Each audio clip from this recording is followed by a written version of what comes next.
Garden Wordlers are not afraid by subreddit user T-shirt man. The humans were tired, not of patrol duty, not of paperwork, not even of the kind of recycled oxygen fatigue that only 6 months aboard a tin can could deliver.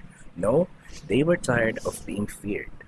Every new first contact followed the same miserable script. Wide-eyed alien delegation, careful body language, harsh whispers of hell worlders. Then came the ritual recitation of Earth's horrors, crushing gravity, merciless weather, apex predators, venomous everything, opportunistic microbes, a living dead world wrapped in clouds. Yes, yes, Commander Ishikawa had muttered more times than she could count. We know, Earth is awful, surprise. And after the lecture came the distance, literal and figurative. Negotiations conducted through armored screens, food tasters, security drones, smiles mistaken for threat displays. By the time the handshakes or equivalent gestures happened, both sides were exhausted and humanity walked away once more as the monsters everyone whispered about. So when the delegation from Calder Prime requested docking rights aboard the VSS Caspian, Ishikawa braced herself for the usual. The airlock hissed, the Caldarians swept in, feathered frilled, pollen dusted, smelling faintly of nectar and sea salt. Their eyes glowed amber gold, soft and unblinking. They looked fragile, soft-boned, ornamental, and then they charged forward. "Humans, at last!" sang the one in front, arms outspread in what could only be a greeting embrace. "We are hoping we'd meet you someday." Lieutenant Harrow stiffened, instinctively reaching for his holster. "Commander!" But the Caldarian was already at Ishikawa's side, grasping both her hands with warmth that was shockingly genuine. "4 manipulators, an ambulatory function, remarkable efficiency. May I study your grip strength?" Ishikawa blinked. No flinching, no stepping back, no whispers of hell world, just joy. "You're not afraid of us?" she asked carefully. "Afraid?" The elder cocked his head, feathers rattling with confusion. "Why would we be afraid? You speak, you trade, you laugh. You are not predators." Haru coughed.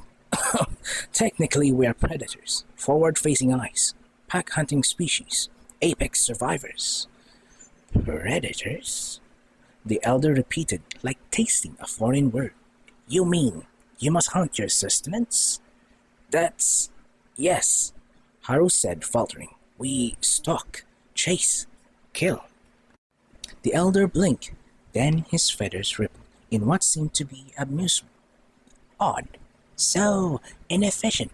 On Calda, the forests grow fruit in abundance. The rivers offer fish that leap willingly into nets. Even our fungi shape themselves to be harvested. Why would anyone need this? Hunt seems like wasted effort." Haru's mouth went dry.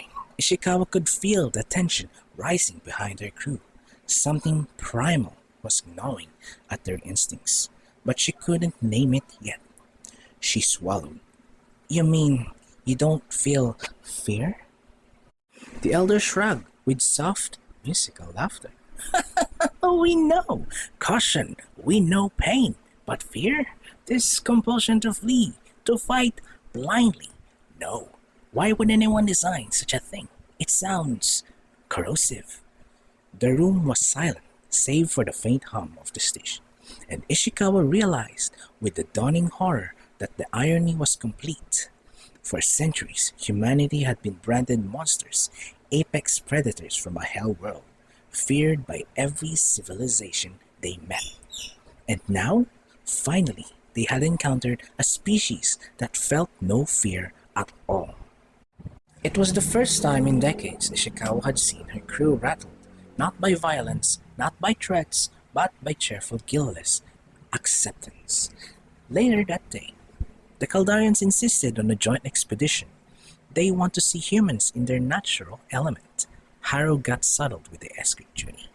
The shuttle touched down on a nearby asteroid habitat, a mining colony, half abandoned, home to feral scavenger drones that stripped anything warm-blooded for parts, dangerous but manageable with armed marines. The Kaldarians disembark, unarmored, feathers fluffed, wide-eyed with delight. Oh, delightful terrain! Sharp stone edges, no breathable air. Your home must be quite like this. Haru muttered, Not exactly. The ambush came 10 minutes later. A pack of drones burst from the shadows, saw blades wiring, cables snapping like whips. Contact! A marine shouted. Weapons sparked. Sparks filled the void. The Kaldarians didn't scream. They didn't flee. They didn't even freeze. They simply watched, calmly. Their eyes tracked the chaos like spectators at a theater. One drone slipped past the firing line, lunging at the elder. Haru dove, tackling it aside. His pose thundered. Adrenaline roared in his veins. He slashed with his combat knife, metal shrieking. When it was over, panting, armored scuffed, Haru looked back, expecting the Kaldarian elder to be wide-eyed, shaken, perhaps finally afraid. Instead, the elder was clapping. Magnificent, he cried. Such coordinations, such precision under duress. Your fear, it sharpens you. A most useful tool. Haru blinked, still catching his breath. You weren't scared? The elder tilted his puzzled head. Why would we be? You are here. For the first time in his life, Haru realized something terrifying. Humanity wasn't prepared for people who weren't afraid of them. Whew. That's the end of the story. Thank you for listening on my first ever video where I narrated something in HFY, and I hope you enjoyed it. And please visit HFY and upvote Miss User T-shirt Man. It was his story after all.